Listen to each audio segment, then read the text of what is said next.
नमस्कार, मी करणसिंह पवार. आपण पाहता एलएस मराठी. फैसला महापालिकांच्या या विशेष बुलेटिनमध्ये आपलं स्वागत. वेगवान बातम्यांचा आढावा घेऊयात. ठाकरे बंधूंच्या प्रास्ताविक मुलाखतीवर भाजपच्या नेत्यांनी टीका केली. भाजप नेते आणि सांस्कृतिक मंत्री आशिष शेलार यांनी टीका करताना म्हटलंय की ठाकरे बंधूंनी जरूर प्रयत्न करावा, त्यांचं कामच इव्हेंट मॅनेजमेंट करण्याचं आहे, अशी टीका केली.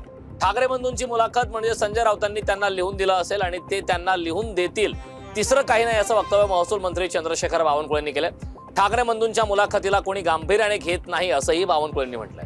धुळ्यात फडणवीसांच्या सभेपूर्वीच एका व्हायरल व्हिडिओमुळे राजकीय वर्तुळात मोठी खळबळ उडाली आहे. सभेसाठी महिलांना पैसे देऊन आणल्याचा दावा या व्हिडिओमध्ये करण्यात आलाय. मिळणाऱ्या तुटपुंजा मानधनावरून काही महिलांनी उघडपणे नाराजी व्यक्त केली. सोशल मीडियावर सध्या मोठ्या प्रमाणात व्हायरल होत असलेल्या व्हिडिओमधून महिलांनी आरोप केले.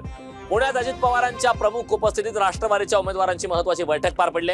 या बैठकीला पुणे शहर आणि जिल्ह्यातील सर्व उमेदवार उपस्थित होते. सर्व उमेदवारांनी एकत्रितपणे काम करत संघटन बळकट करावं असं आवाहन अजित पवार यांनी केलं. संजय राऊत रात्री एक बोलतात, दिवसा एक बोलतात, शुद्धीवर असतात का ते माहित नाही, अशी खोचक टीका भाजप आमदार बबनराव लोणीकरांनी केली. संजय राऊत म्हणजे विनाशकालीन विपरीत बुद्धी, बोलाचाच भात आणि बोलाचीच कडी आहे, असं म्हणत लोणीकर यांनी राऊतांवर हल्लाबोल केला. जालना महापालिका निवडणुकीच्या पार्श्वभूमीवर भाजप प्रदेशाध्यक्ष रवींद्र चव्हाण यांनी बूथ प्रमुख आणि पदाधिकाऱ्यांची बैठक घेतली. या बैठकीत मतदान केंद्रावर कशा पद्धतीने काम करायचं अशा सूचना देण्यात आल्या. जालन्यात येणाऱ्या काळामध्ये भाजपचाच महापौर होणार असल्याचा विश्वास रवींद्र चव्हाण यांनी व्यक्त केलाय. मुंबईत ठाकरे पाहिजे असं वक्तव्य मराठा आंदोलक मनोज जरांगे पाटलांनी केलंय. सत्तेत कोणीही असो, भाजप आणि ठाकरे हे एकमेकांचे विरोधक नसून सोयीनुसार युती करतात, असंही जरांगे पाटलांनी म्हटलंय. नगरविकास खातं आमच्याकडे असल्यानं महानगरपालिकेचा विकास आम्हीच करू शकतो, असं वक्तव्य जालन्याचे शिंदेच्या शिवसेनेचे आमदार अर्जुन खोतकर यांनी केलंय. जालना महापालिकेची निवडणूक शिवसेना स्वबळावर लढवत असून शिवसेनेसमोर भाजपकडून आव्हान उभे राहिले. याच पार्श्वभूमीवर मुख्यमंत्र्यांची जालन्यात सभा पार पडली. त्यावेळी आमदार अर्जुन खोतकर यांनी हे वक्तव्य केलं.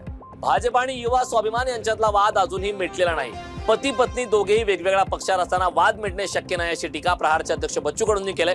नवनीत राणा यांच्यासाठी भाजपचे 5 नगरसेवक पाडले गेले, असा आरोप यावेळी कडू यांनी केलाय. छत्रपती संभाजीनगरमध्ये महानगरपालिका निवडणुकीच्या प्रचाराला सुरुवात झाली. शहरातील वॉर्ड क्रमांक 16 मध्ये माजी विरोधी पक्षनेते अंबादास दानवे यांनी देखील सकाळपासूनच अनेक रॅलीमध्ये सहभाग नोंदवला. यावेळी मोठ्या प्रमाणात आमचे नगरसेवक निवडून येतील, अशी आशा देखील दानवेंनी व्यक्त केली. मनसे नेते अविनाश जाधव आणि शिष्टमंडळाने ठाणे महापालिकेचे आयुक्त सौरभ राव यांची भेट घेतली. वागळे विभागातील निवडणूक आयोग कार्यालयातील अधिकाऱ्यांनी केलेल्या गैरवर्तनाबाबत त्यांनी भेट घेतली. पुढील 24 तासाच्या आत चौकशी करून संबंधितांवर कारवाई करण्याचं आश्वासन आयुक्त सौरभ राव यांनी दिले. युती होऊनही अमरावतीत एकमेकांच्या विरोधात उमेदवार उभे केले. बरं झालं आम्ही त्या चिखलातून बाहेर पडलो, अशी टीका माजी आमदार अभिजित अडसूळ यांनी भाजप आणि युवा स्वाभिमान पक्षावर केली. मुंबई महानगरपालिकेच्या निवडणुकांमध्ये सध्या प्रचारासाठी उमेदवारांकडून विविध फंडे वापरले जातात.